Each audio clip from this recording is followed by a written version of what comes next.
बरं सकाळी सकाळी शिकीत बसला तू बुवा. तू कोण आहे रे? अरे बाबा मी संन्यासी आहे. त्यात हसण्यासारखं काय मग? मला पण दे ना यार थोडा संन्यास. थोडा? बालका हे काय किराणा मालाचं दुकान आहे का? थोडा दे जास्त दे करायला हा? ए बाबा, एक तर मी जीव द्यायला चाललो होतो. म्हणजे आत्महत्या का? नाही नाही, जीव द्यायला चाललो होतो आणि तुझ्याकडे एवढी मी विनंती करू लागलो, आर मला थोडा संन्यास देतो. तू तर पाल्लाळच लावू लागला. ये मग जरा बाहेर बाहेर ये, बाहेर ये. अरे तुला दाखवतो मी, ये बाहेर ये. आणि ह्यो कोणचा प्राणी चिमटलाय बुडा खाली? ये बाहेर ये ये.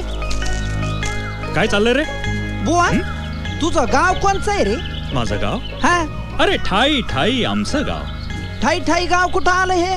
तसं नव्हे, हा, हे विश्वची आमचे गाव. आबा बाबा, म्हणजे हे सगळं जग तुमचं गाव आहे हो रे?